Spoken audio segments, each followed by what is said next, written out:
in the time after King Arthur. Pursuit to nowhere. Percevale's great sailing ship follows the currents for many days until the great river of ice increases. Then they detour south, as Patrick had said, hoping to make up much time on the pursued Vikings, who will take much longer to come to the southern conclusion. There they spot Thorelf's ships on the horizon and try to keep him there to avoid detection. But Thorelf's men are wary and have sharp eyes. It moves as we move, Thorelf. Could it be a sea mirage, a reflection of the west in the east, like that of twilight at sunset? I keep wondering who could be following us, and I keep coming up with the same answer.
Head into that fog bank for cover. But we may crash in the fog. Head into it. Heed my order. It will shield us and save us. I'll use my sea skill and daring to evade them. Why should I lose any more men in battle? But the mist is not a simple fog bank. It is the front of an oncoming storm. And the storm only brings the two ships closer together. For Taliesin's ship is better equipped to take on sidewind, and Thorelf's oarsmen are useless in the large swells. For a brief moment the ships are side by side, and Percevale sees Melody's lovely face shining in the storm's breath.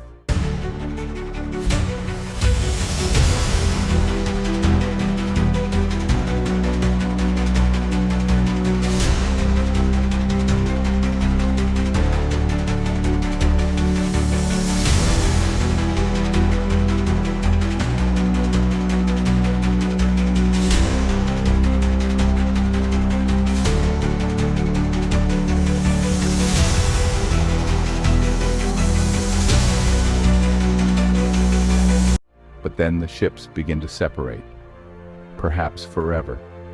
A wave from Evie indicates that all is well. Bogar and Hargrave catch a glimpse of the pair as well, and are immediately cast under their spell. Get me the bleeding spear! The spear is forthcoming, and Percevale throws the crimson spear firmly into the side of Thorelf's skip. Luckily, it goes unnoticed by Thorelf. The ships are indeed separated, and the night seems very long, during which time Percevale heads slightly south. At dawn, they head north until they reach water that is pink with the spears spreading blood. Then they turn and follow the red stream as Thorelf pulls away. For the wind has shifted and Percevale's ship must tack and zigzag, while Thorelf's oarsmen can row straight into the wind. But the bloody trail remains as a link.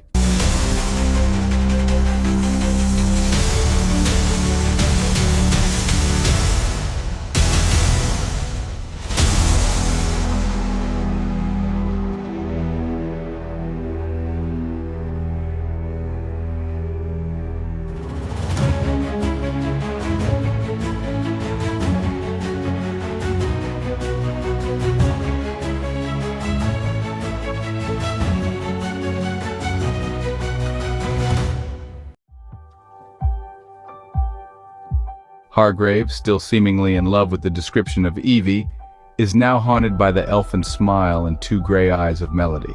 Bogar is similarly confused and feels that his heart is about to burst for love of Evie, "Beware, squires," warns the king, "you are building golden shrines in your hearts for the love of maidens that you don't even know." Thorelf lands in an amazing land where the North Star is practically overhead at night, yet the land is still green. For lack of a better name, he names it Greenland. He heads inland and begins construction of a fort of tree and stone, for his men refuse to sail on any further.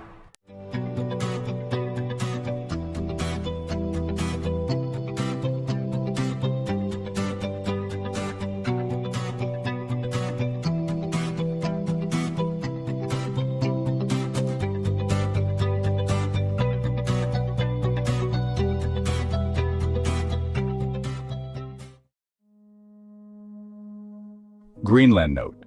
During these times, Greenland was still green. Within 100 years, however, the glacier appears and turns it white, thus precipitating a permanent Norse exodus to Vineland and America. Percevale, Gawain, and crew spot Greenland, but return behind the horizon to wait for nightfall, at which time they will land silently in the dark, downwind from Thorelf's landing so that scents and sounds cannot carry. In the time after King Arthur, Thorelf's men are too many in number to fight head-on, so a trick is devised. They begin to weaken some trees next to the path that runs from Thorelf's guarded ships to his fort. Then they all stay out of sight until well after dawn. Finally, Thorelf and his men come down to the shore together to retrieve goods from the ships. The Sea King is attended by the false love of the maidens. Their act is quite convincing. The weakened trees are nudged and now come crashing down to the ground to separate Thorelf from the bulk of his men.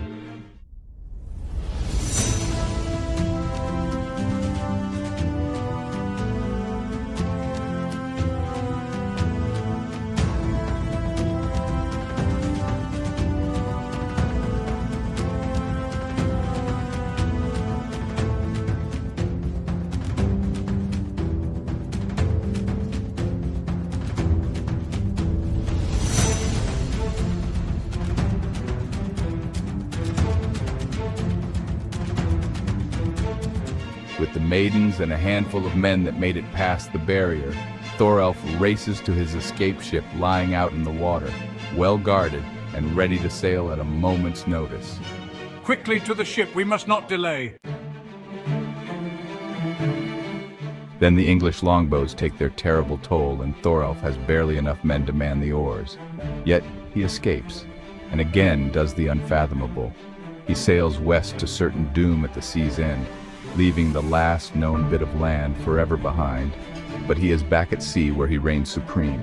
His other two ships do not follow.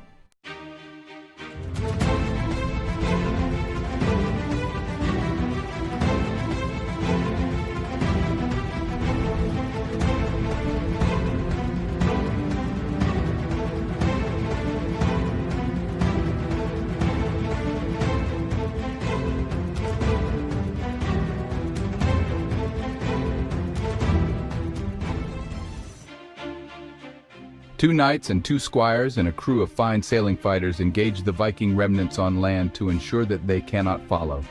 But a better plan is born and Percevale calls a retreat. However, I remain. That's the end of Gawain, they fear.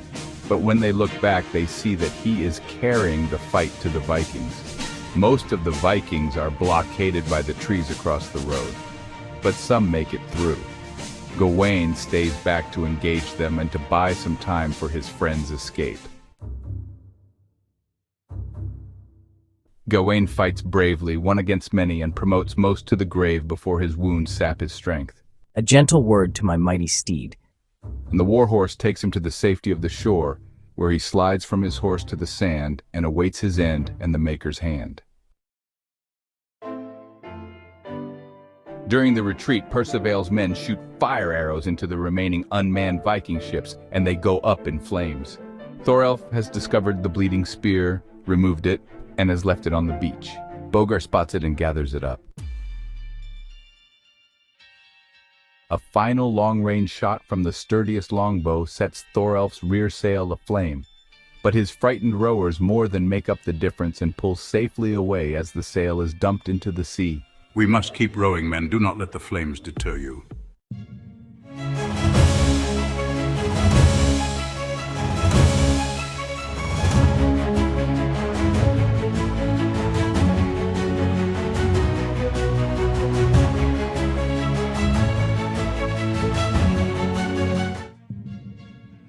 Two come to take Gawain away, Death and Hargrave.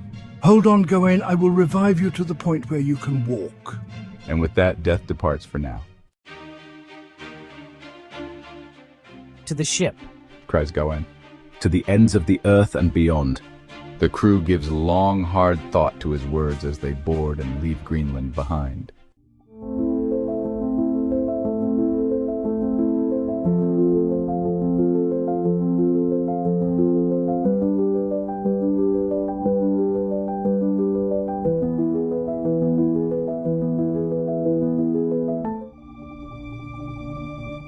The bloody job of sewing Gawain's wounds begins. He flirts with death and ladies alike, but he is a most dynamic fellow, but for now he collapses into sleep's misty sea. Death's ship sails closely behind, awaiting Gawain. Percevale, who had sewn up Lancelot many times as his squire, now makes use of that skill and goes to work on Gawain, trying to heal the last knight. Grinning Death yet follows in his ghastly ship, now coming closer, now drifting back, but he is ever waiting, sitting atop his throne of skulls and smiling, ever ready to take Gawain to the damp and cheerless grave. Oh, thank the gods for